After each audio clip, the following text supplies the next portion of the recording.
A routine visit to the courthouse takes an unexpected and appalling turn when a black woman is stopped at the entrance, while others are allowed to walk in without question.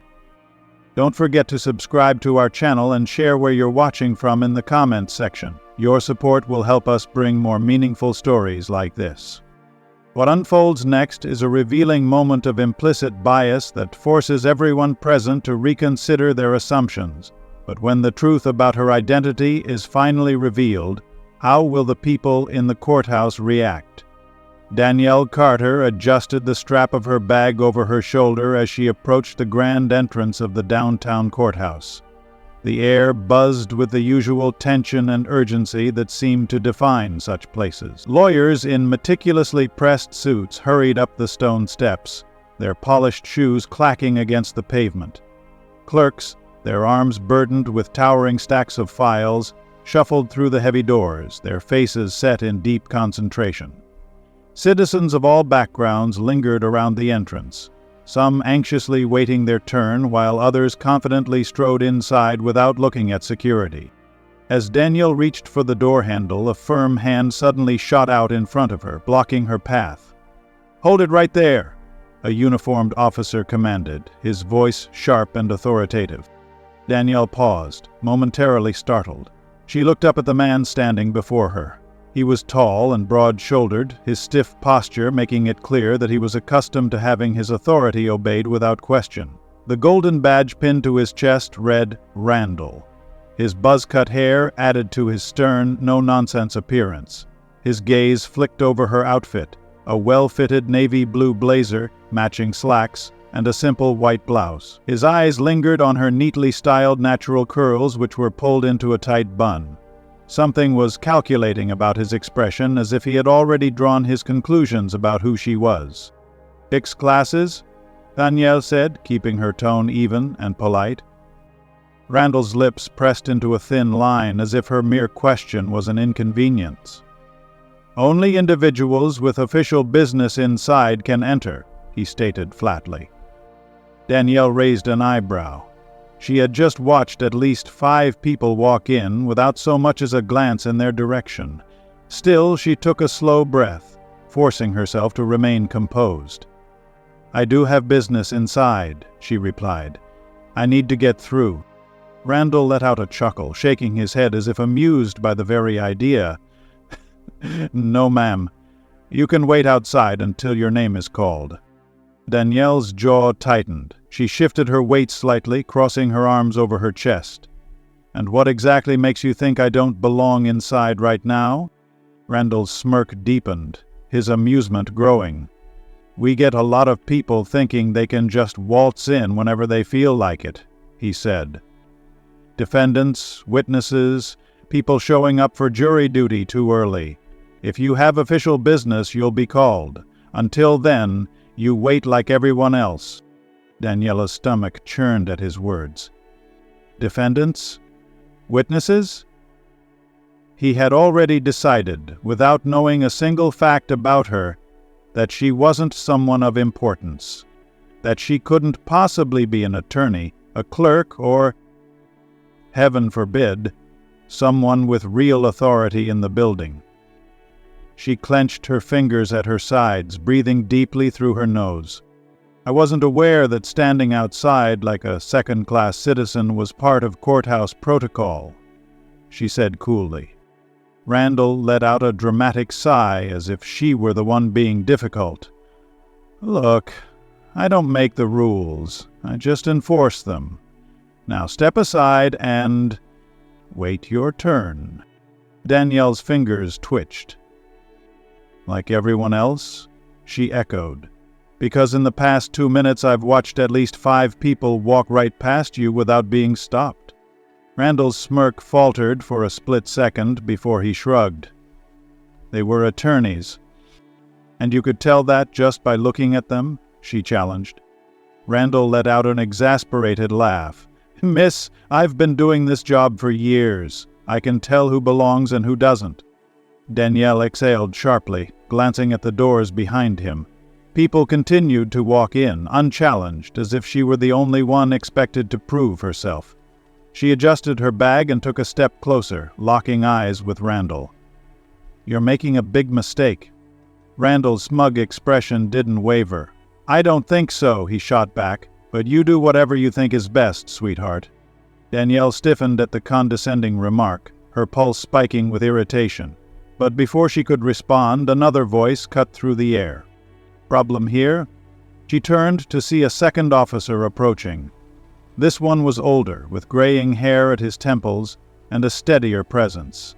His badge read, Jenkins. Randall scoffed, jerking his head toward Danielle. "Just handling things. She's refusing to wait outside like everybody else." Jenkins studied Danielle, then Randall, his expression unreadable. "What's your name, ma'am?" he asked, his tone more measured. "Danielle Carter." Jenkins squinted slightly. "And what's your business inside?" Danielle glanced at Randall, who still looked thoroughly entertained, then back at Jenkins. She lifted her chin. "I have a meeting with the chief judge." Randall let out a short, incredulous laugh. "Ha! That's a good one," he scoffed.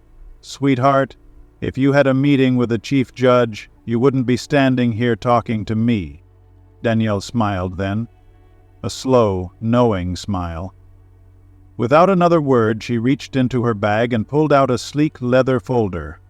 Inside, crisp and official, was a document with a golden seal at the top. She held it up between them.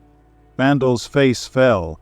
Jenkins leaned in, his eyes scanning the page before widening in shock. United States District Court Appointment Confirmation, Judge Danielle Carter. Jenkins immediately straightened, his entire demeanor shifting. "Judge Carter," he said swiftly, his voice now firm and respectful. "I sincerely apologize for any inconvenience. Please go right in." Randall's mouth opened and closed, his face draining of color. "Wait, what?" he stammered, his gaze flicking frantically between the document and Danielle's face. Danielle simply smiled, slipping the folder back into her bag. "I told you," she said smoothly. "You were making a mistake." The low hum of conversation in the crowd outside the courthouse escalated into urgent murmurs punctuated by the occasional gasp. Some onlookers exchanged wide-eyed glances, while others pulled out their phones, eager to capture the moment unfolding before them. The tension crackled in the air, thick with disbelief and curiosity. Officer Jenkins, shifting uncomfortably, cleared his throat and stepped aside with a stiff nod, motioning toward the courthouse entrance. "My apologies, ma'am," he said, his voice quieter now, tinged with something that almost resembled regret. Danielle met his gaze for a brief moment, her expression unreadable. Then, with the poise of someone who had long learned to navigate these moments, she gave him a polite nod before shifting her attention back to Officer Randall. His face, now an alarming shade of red, was contorted with a mixture of embarrassment and stubborn indignation. The very confidence he had displayed just moments ago had crumbled, leaving behind only the harsh reality of his misjudgment. "You might want to rethink how you enforce those rules of yours," Danielle said, her tone even, deliberate. She didn't need to raise her voice. The weight of her words, carried by the hush that had fallen over the crowd, was more than enough. Without another glance in his direction, she turned on her heel and strode through the courthouse doors, her posture unwavering, her stride steady. The murmurs didn't stop at the entrance. If anything, they seemed to follow her, an invisible tide of whispers and hushed conversations rippling through the grand hall. She could feel their eyes, some filled with recognition, others with lingering shock, tracking her every move. But Danielle Carter had no time for their curiosity. The courthouse bustled with the controlled chaos of the legal world. Lawyers strode purposefully through the halls, their arms laden with case files. Clerks shuffled past, speaking in hushed, hurried tones. The faint, rhythmic tapping of a gavel echoed from one of the distant courtrooms. Yet amid all of this, there was a different kind of stillness around her. She was used to this. Danielle had spent years carving out her place in the legal system, proving herself over and over again in ways others never had to. And now, as she stepped further into the building, she wasn't just entering a courthouse. She was stepping into her courthouse. The weight of that truth settled over her, steady and undeniable. As she reached the main lobby, a familiar figure emerged from the crowd. Judge Robert Hamilton. He was a towering man with a distinguished presence, his salt and pepper hair neatly combed, his deep-set eyes sharp and perceptive. Danielle had known him for years. He had been one of the few to mentor her during her judicial clerkship, offering both guidance and the kind of wisdom that could only come from decades on the bench. "Danielle, there you are." His voice, steady and commanding, cut through the lingering whispers like a gavel striking wood. The moment his words filled the space, something subtle shifted in the air. Whatever doubts had lingered among the onlookers dissipated. If anyone had still questioned whether she belonged here, Judge Hamilton had just answered for them. Danielle smiled, extending her hand as he did the same. His grip was firm, warm, a gesture of both welcome and recognition. "Good morning, Judge Hamilton. I hope I'm not late for our meeting." "Oh, cher, not at all," he assured her. But then, his gaze flicked past her shoulder, taking in the small crowd still loitering near the entrance, their curiosity barely concealed. "Though it seems you've already made quite the impression. If you are still watching this video and found this story helpful, please comment one below to let me know you are still watching this video with me. Thank you for your valuable time." Danielle didn't need to turn around to understand what he meant. She could hear the hushed murmurs and sense the lingering stares. Some courthouse staff members suddenly seemed preoccupied, their attention fixed on anything but her. Others stole glances, eyes darting away the second she met their gaze. She exhaled, shaking her head slightly. "An unfortunate misunderstanding at the entrance," she said, keeping her voice neutral. Judge Hamilton's expression darkened. He might not have known the details yet, but he had been in the system long enough to recognize exactly what had happened. His lips pressed into a thin line, his displeasure evident. Without a word, he turned to a nearby bailiff. "Make a note for me," he said, his voice quieter now but no less firm. "I want to know exactly what happened." The bailiff nodded, already pulling out his notepad and cribbling quickly. Danielle could have let the moment longer, let the weight of what had just happened sink in for everyone still watching, but she had no interest in dwelling on it. She wasn't here to make a scene, she was here to do her job, and she had bigger things to focus on than the discomfort of those realizing their mistake a few minutes too late. She turned, ready to head toward the judge's chambers, when a hesitant voice called out behind her. "Judge Cotter?" She recognized the voice instantly. "Officer Jenkins." He approached carefully, his expression tight with something that looked like both regret and concern. Unlike Randall, who had all but shrunk into the background, Jenkins seemed unwilling to let the moment pass without acknowledgement. "I just wanted to apologize again," he said. His voice was lower this time, almost hesitant. "I didn't realize who you were." Danielle studied him for a moment, measuring his sincerity. Jenkins hadn't been the problem. He had simply followed protocol, at least until it became clear that protocol wasn't being applied equally. He hadn't dismissed her, he hadn't tried to diminish her, but that didn't erase what had happened. Her expression softened just slightly, though her tone remained firm. "It's not about who I am, Officer Jenkins," she said, her words deliberate.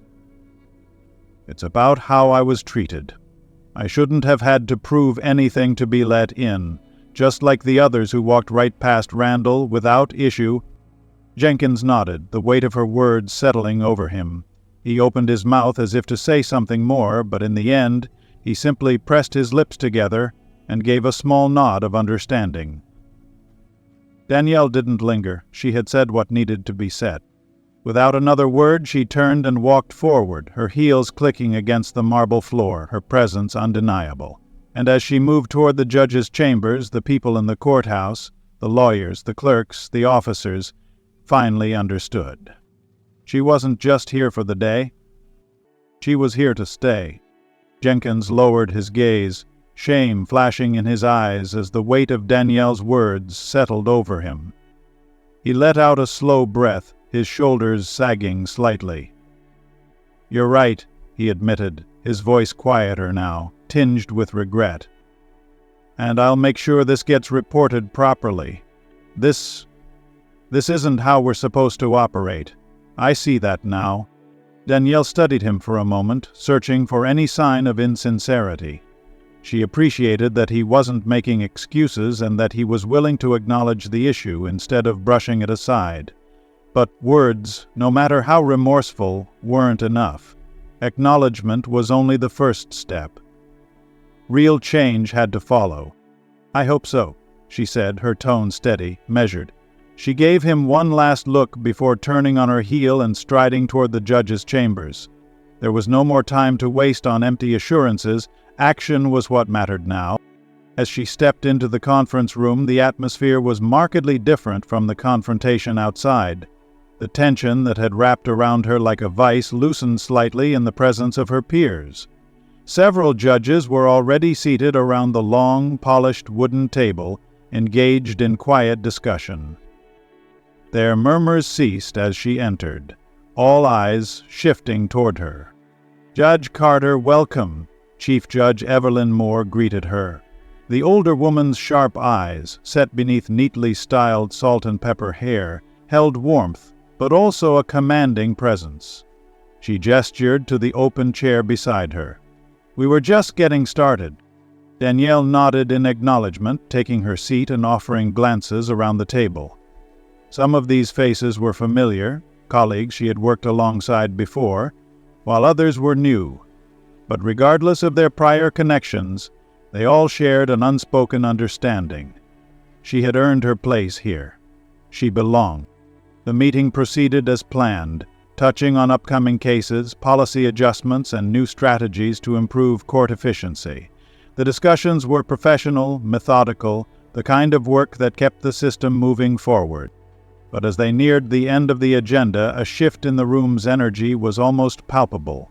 Judge Hamilton, a seasoned jurist with a careful demeanor, cleared his throat and adjusted in his seat.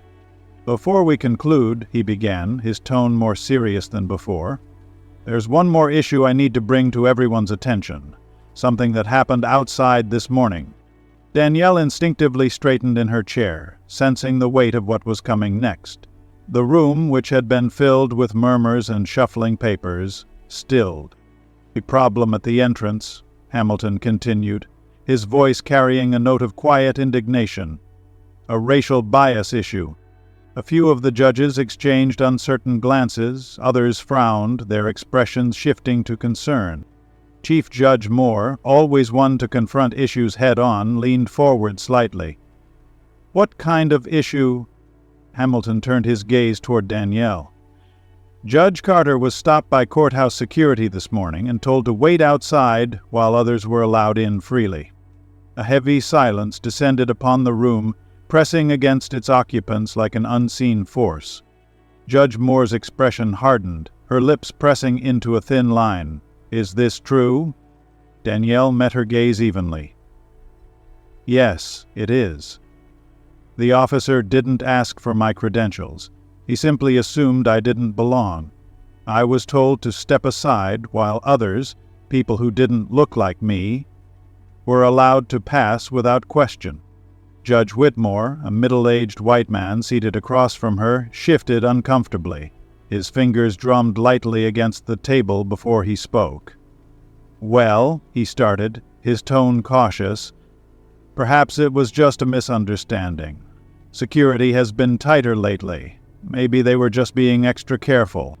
Danielle turned to him, her expression unreadable. "Extra careful?" she repeated, her voice calm but pointed. "I watched multiple people walk in without being stopped.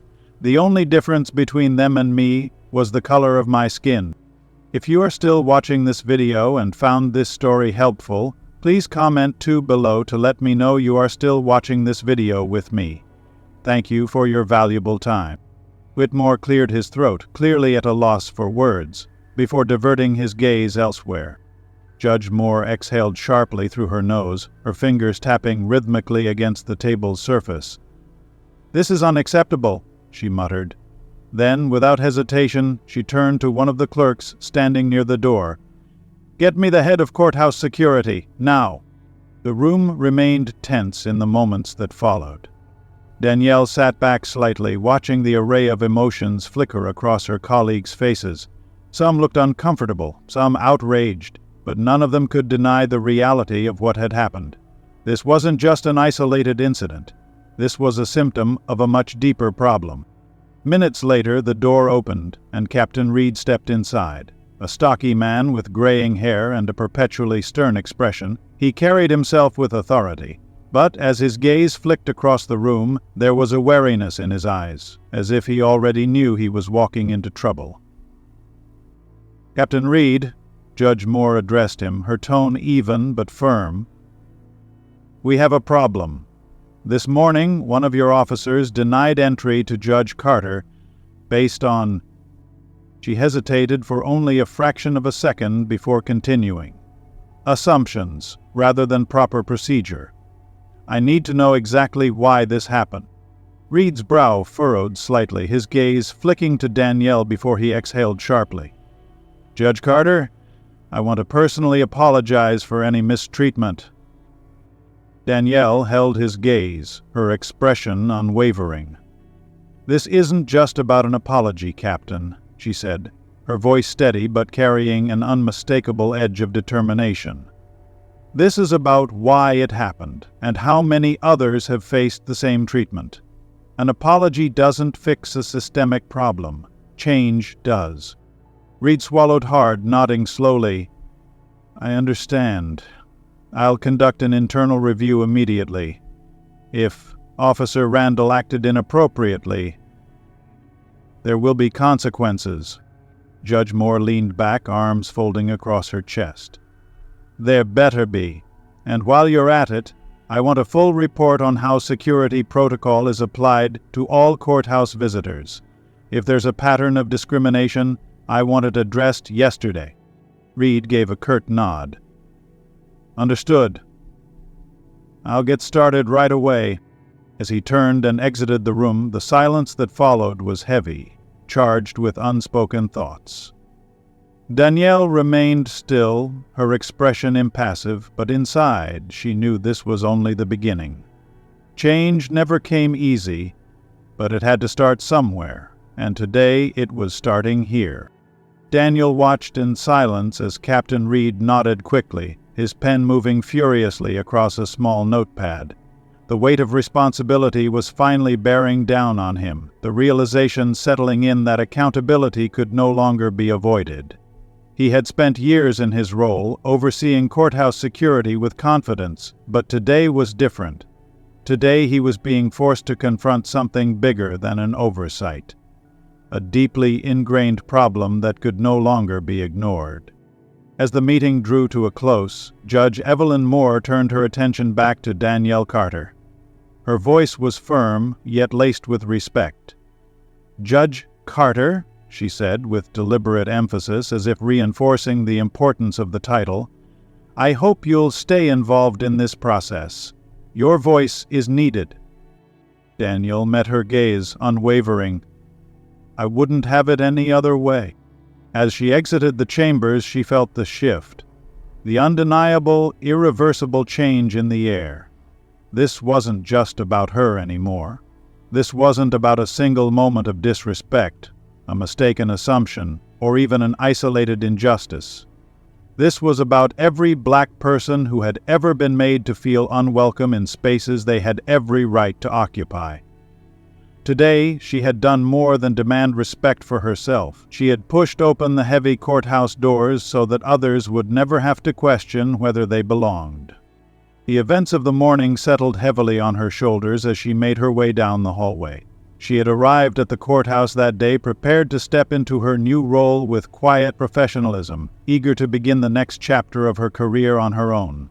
But the moment she had been stopped at the entrance, the moment Officer Randall's assumption had turned what should have been a simple walk inside into a confrontation. Everything had changed. Her presence alone had sparked a conversation the courthouse had long avoided. She wasn't just another judge sworn in to uphold the law. She was here to challenge the very system that had for so long excluded people like her. The murmurs of courthouse staff still followed her as she walked. Some spoke in hushed, embarrassed tones, others carried unease in their voices, but all of them had witnessed what had happened. They had seen the moment Officer Randall realized his mistake, the shock, the stammered apology, the way the room had fallen silent in the weight of it all. No one could ignore it now.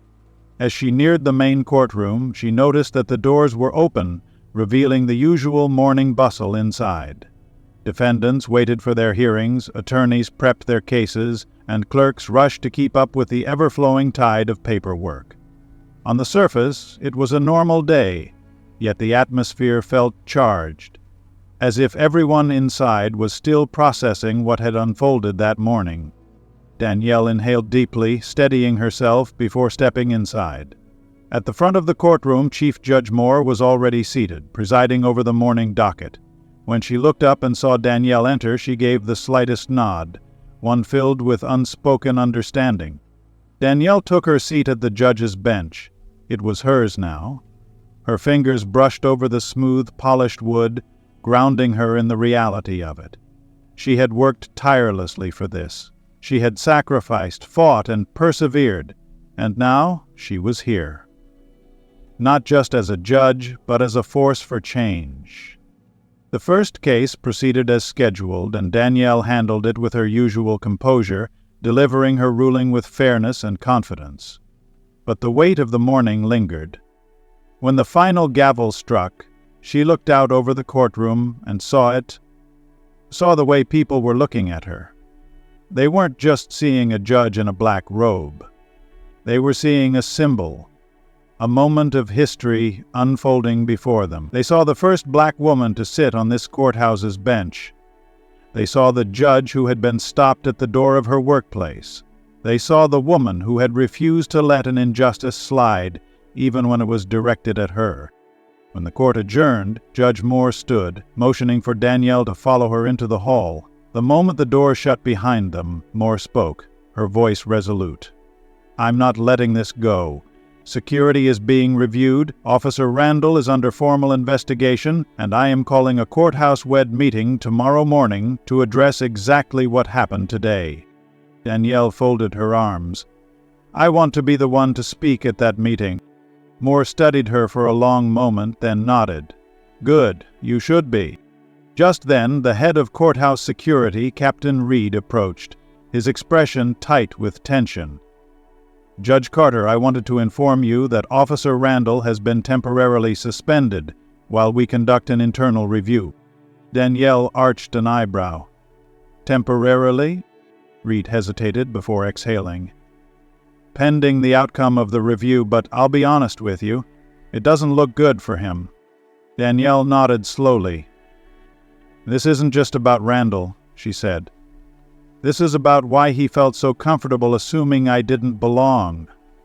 That's the real issue here." Reed's jaw tensed. For a moment he seemed as if he wanted to say something more, but instead he simply nodded. "We'll be reviewing our training policies, but Judge Carter—" He paused, rubbing a hand over his jaw. "I just want to say I'm sorry. This shouldn't have happened, and it sure as hell shouldn't have happened to a judge." Danielle exhaled slowly. "It shouldn't happen to anyone." Reed lowered his head slightly, acknowledging the truth in her words. "Understood." As he walked away, Danielle was left with a complicated mix of emotions. There was a sense of progress, a small but significant step forward. But there was also frustration because she knew that this wasn't an isolated incident. This wasn't just about one security officer's poor judgment. This was about a system that had, for far too long, dictated who was welcomed through those courthouse doors without question and who was met with scrutiny. Not anymore. Danielle Carter had taken her seat on the bench, and she wasn't just there to uphold the law, she was there to change it. and she would make sure no one ever had to question whether they belonged again. The next morning, the entire courthouse staff was summoned to the largest courtroom for an all-hands meeting. Judges, clerks, attorneys, security officers, administrative staff, every single person who played a role in the daily operations of the courthouse was in attendance. Conversations buzzed in hushed tones as people speculated about the reason for the urgent meeting. Some looked concerned, others curious, but there was an undeniable tension in the air. At the front of the room, Danielle sat beside Judge Moore, her expression unreadable. If you are still watching this video and found this story helpful, please comment 3 below to let me know you are still watching this video with me. Thank you for your valuable time. Judge Moore wasted no time addressing the gathering. She rose from her seat, her posture commanding, and the room fell into an expectant silence. Yesterday, she began, her voice steady but firm, an incident occurred in this courthouse that should never happen anywhere, least of all in a place dedicated to justice. A murmur rippled through the crowd as people shifted uncomfortably in their seats. We speak about fairness within these walls, she continued, her sharp gaze sweeping across the room. But if we cannot guarantee that fairness from the very moment someone steps through our doors, then we are failing in our mission, and failure is not an option. She turned slightly, gesturing toward Danielle. Judge Carter, please. Danielle rose to her feet, feeling the weight of every eye in the room upon her. She let the silence settle before speaking, ensuring that when she did, every word carried its full weight. My name is Danielle Carter, she said, her voice clear and unwavering. I am a judge in this courthouse, and yesterday when I attempted to enter this building, I was stopped at the door. The room stilled. A few audible gasps punctuated the silence. Danielle let the reaction settle before continuing. The officer at the entrance did not ask me for identification. He did not inquire about my business here. He did not give me the professional courtesy extended to others who entered before me. He simply looked at me and decided that I did not belong. Without question, without hesitation, I was made to wait outside while others, who, by all appearances, were assumed to belong, walked right in. A wave of quiet discomfort spread through the room. Some people averted their eyes while others exchanged uncertain glances. Danielle took a slow, deliberate breath. Now, I want you to think about that for a moment, she continued. If this can happen to me, a sitting judge, someone with authority, someone with the power to speak up, what do you think happens to the people who walk through those doors seeking justice? The ones without a title, without a nameplate on an office door? What about the black men and women who come here every day, expecting fairness but facing barriers before they even set foot inside? If bias is standing at the courthouse entrance, how can we pretend that justice is truly being served within? A heavy silence blanketed the room now. No more murmurs, no shifting in seats. Just the unspoken acknowledgement of a truth too long ignored. Danielle squared her shoulders. That stops now. Her voice carried an unmistakable resolve. Effective immediately, this courthouse will be implementing mandatory racial bias training for all staff. Every security officer at the entrance will undergo retraining on proper protocol.